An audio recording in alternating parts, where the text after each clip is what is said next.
ঢাকায় যাওয়া হয়েছিল কিছু ইমার্জেন্সি কাজের জন্য, সাথে আমার পছন্দের এক আপুর সাথে দেখাও করে এসেছি। প্রায় 2 থেকে 3 মাসের মতো গ্রামে থাকা হয়েছে, এবার বাসায় যাওয়ার পালা। আর এই গরমে বাসাতে এসি ছাড়া যেন একদমই চলবে না, তাই তো হাতে মাত্র একটা দিন সময় নিয়ে চলে গিয়েছিলাম দুই জামাই বউ ঢাকাতে। শুরুতেই একটু বলে নেই, এই প্রচন্ড গরমে যে সকল আপুরা চুল পড়ার অনেক বেশি সমস্যায় ভুগছেন, এমনকি বাসায় টিউবওয়েলের পানিতে অনেক বেশি আয়রনের জন্য অনেক বেশি হেয়ার ফল হচ্ছে, তারা কিন্তু আমার নিজের হাতে বানানো এই হেয়ার অয়েলটা ব্যবহার করে দেখতে পারেন। এই প্রচন্ড গরমে কিন্তু আপনাদের অ্যামিলি আপু একদমই বসে নেই, মাথার ঘাম পায়ে ফেলেও আপনাদের জন্য তৈরি করছে এই ন্যাচারাল হেয়ার অয়েল। 35টা ভেষজ উপাদানের মাধ্যমে এবং 7 থেকে 8টি তেলের মিশ্রণ করে কিন্তু আমি এই তেলটা বানিয়ে থাকি, যেটা ব্যবহার করার মাত্র 3 ঘন্টার মধ্যে আপনার চুল পড়া কমতে শুরু করবে। আমাদের প্রোডাক্ট এই মুহূর্তে ক্রয় করলে কিন্তু পাচ্ছেন 20% ডিসকাউন্ট, সাথে ডেলিভারি চার্জ একদম ফ্রি। 1 টাকা অ্যাডভান্স ছাড়াও কিন্তু আমরা সারা দেশে হোম ডেলিভারি দিয়ে থাকছি। বিশেষ করে আপুরা যারা সাংসারিক কাজ করেন বা রান্না করেন এই গরমের মধ্যে, তাদের মাথার স্কাল্প কিন্তু খুব সহজেই ঘেমে যায়, যার কারণে বেশিরভাগ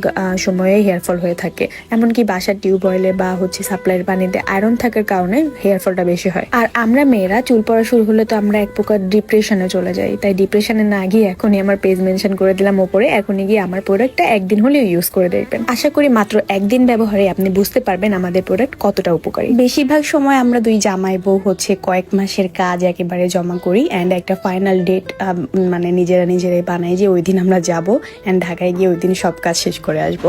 ডক্টর একটা টেস্ট দিয়েছিল, ফার্স্টেই আমরা হসপিটাল যাই অ্যান্ড ওই চেক আপটা করি, যার জন্য আমাদেরকে ওখানে অনেকক্ষণ বসে থাকতে হয় অ্যান্ড দুজন মিলে অনেক টেনশন করতেছিলাম যে কি হবে না হবে, ডক্টর কি বলবে, সব মিলাই একটু মন খারাপ লাগছিল। কারণ এর আগেও একটা টেস্ট করেছিলাম, এত বেশি পেইনফুল ছিল যেটা আমরা প্রথমে বুঝতে পারিনি, পরে বুঝতে পেরেছিলাম, সেটা নিয়ে আর কি একটু টেন্স ছিলাম। যাই হোক, তারপরে একটু ভিডিও করি, টিকটক করছিলাম বসে বসে, চিন্তা ভাবনা একটু দূর হচ্ছিল।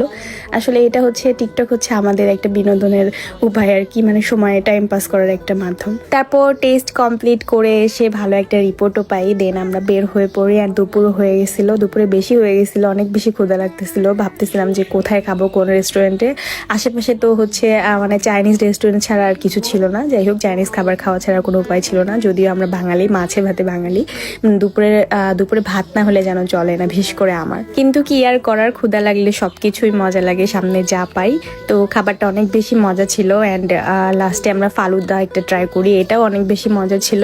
অ্যান্ড দেন প্রচুর পরিমাণে গরম পড়ছে, এটা আমাদের কয়েক মাস ধরে প্ল্যান ছিল যে আমরা এসি কিনে নিয়ে আসবো ঢাকায় যখন যাই। তো ফাইনালি যেহেতু ঢাকায় আসছি, সেহেতু 2টা এসিও নিয়ে নেই, অর্ডার করে যাই অ্যান্ড ওরা পরে কুরিয়ার সার্ভিসের মাধ্যমে পাঠিয়ে দেয়। আমরা একটা LG 2 টনের এসি আর একটা হাইসেন্সের 1.5 টনের এসি নিয়ে নেই। হাইসেন্স না কি জানি, যাই হোক, এই ব্র্যান্ডের সাথে যদিও আমি পরিচিত না, বাট ওদের সাথে কথা বলে দেখলাম যে নাকি এটা